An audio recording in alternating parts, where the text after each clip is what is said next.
ਸੇਠ ਸਾਹਿਬ ਇਹ ਆਪਣਾ ਰਕਬਾ ਹੈ ਟਾਊਨ ਵਾਲਾ ਤੇ ਉਹਦੇ ਵਿੱਚ ਇਹ ਸੜਕ ਆ ਰਹੀ ਹੈ ਤੇ ਇਸ ਸੜਕ ਦੇ ਨਾਲ 2-2.5 ਕਨਾਲਾਂ ਜਗ੍ਹਾ ਆ ਰਹੀ ਹੈ ਇੱਕ ਜ਼ਿਮੀਂਦਾਰ ਦੀ।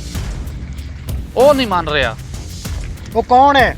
ਸੇਠ ਸਾਹਿਬ ਇੱਕ ਗਰੀਬ ਜਿਹਾ ਬੰਦਾ 2-2.5 ਕਨਾਲਾਂ ਦਾ ਮਾਲਕ ਆ ਤੇ 2 ਦਫਾ ਤੁਹਾਡਾ ਪੈਗਾਮ ਪਹੁੰਚਾਇਆ, ਉਹ ਮੰਨ ਨਹੀਂ ਰਿਹਾ। ਉਹਨੂੰ ਲੈ ਕੇ ਆਓ। ਠੀਕ ਹੋ ਗਿਆ।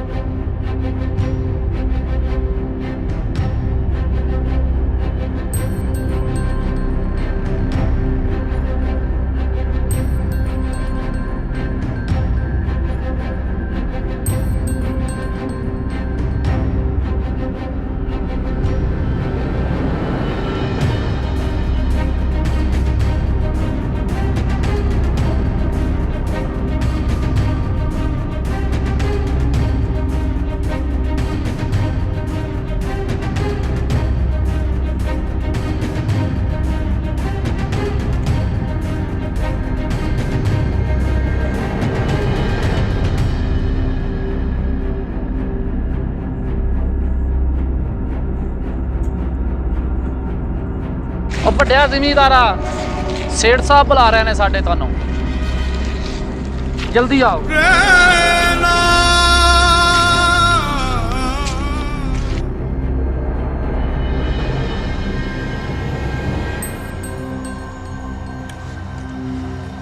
अस्सलाम वालेकुम सेठ साहब। ਉਹ ਸਾਈਡ ਤੇ ਹੋ ਕੇ ਗੱਲ ਕਰ। सेठ साहब खैरियत ना आना होया ਤੁਹਾਡਾ। ਉਹ ਤੈਨੂੰ ਮੈਂ ਸੁਨੇਹਾ ਕਲਾਇਆ ਸੀਗਾ। ਹਾਂਜੀ सेठ साहब ਤੁਹਾਡਾ ਬੰਦਾ 2 ਵਾਰੀ ਆਇਆ ਸੀਗਾ ਪਰ सेठ साहब मैं जगह नहीं बेची। ਉਹ ਕਾਹਤੋਂ ਨਹੀਂ ਵੇਚਣੀ ਤੂੰ ਜਗ੍ਹਾ? सेठ साहब मेरी विरासत च मेरे बाप दादे ਉਹ ਕਾਦੀ ਵਿਰਾਸਤ ਆ? ਕਿੰਨੇ ਪੈਸੇ ਆ ਤੇਰੇ? ਕਿੰਨੀ ਅਮਾਉਂਟ ਉਹਦੀ ਜਗ੍ਹਾ ਦੀ? नहीं सेठ साहब मैं नहीं सेल करनी सेठ साहब। ਤੈਨੂੰ ਮੈਂ ਐਸਾ ਕਚਹਿਰੀਆਂ ਥਾਣਿਆਂ ਚ ਰੋਲੂੰਗਾ, ਤੇਰੀ ਆਉਣੀ ਵਾਲੀ ਨਸਲ ਵੀ ਯਾਦ ਕਰੇਗੀ। सेठ साहब मेरे बाप दादे दी जागीर आ, विरासत आ, मैं नहीं बेच सकदा। सेठ साहब मैनू माफ कर दिओ सेठ साहब। सेठ साहब मैनू माफ कर दिओ सेठ साहब।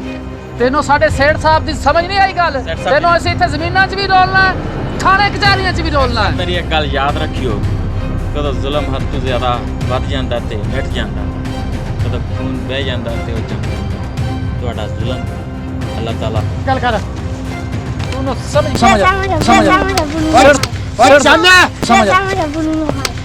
ਸੇਠ ਸਾਹਿਬ ਕੀ ਹੋਇਆ? ਸੇਠ ਸਾਹਿਬ ਕੀ ਹੋ ਗਿਆ? ਸੇਠ ਸਾਹਿਬ ਕੀ ਹੋਇਆ? ਗੱਡੀ ਲੈ ਕੇ ਆ, ਉਹ ਗੱਡੀ ਲੈ ਕੇ ਆ ਸੇਠ ਸਾਹਿਬ। याद रखा है जवानों, हराम दा रिज़्क इक्को वेरी आंदा है, ढेर सारा आंदा है, इक्को वेरी सारे मामला सेट हो जाते। रब ऐसी बीमारी च मुबतला कर देंदा है। अमरीका ताईं भी डॉक्टरां नूं मर्ज नहीं लभदे, नवे नवे नाम रखने पाउंदे, नवे नवे नाम बीमार। वालेकुम दोस्तों, आपने वीडियो देखी होगी जो हमारे दोस्तों ने बच्चों ने बनाई है। तो इस वीडियो का जो मकसद है वो आप लोगों तक पहुंच गया होगा। तो इंशाल्लाह आप इसे लाइक भी करें, सब्सक्राइब करें और शेयर करें और कमेंट्स दें। आपकी बहुत मेहरबानी हो। मेरे गांव वालों की बहुत मेहरबानी है कि जो हमें लाइक सब्सक्राइब करते हैं, हमें सपोर्ट कर रहे हैं। पिंड वालों का बहुत शुक्रिया अदा करता हूँ मैं। बहुत बहुत शुक्रिया। अगर आप अच्छे कमेंट करेंगे तो हमें पता चल जाएगा कि हम नेक्स्ट टाइम और वीडियो बनाएंगे। शुक्रिया शुक्रिया नवाज़।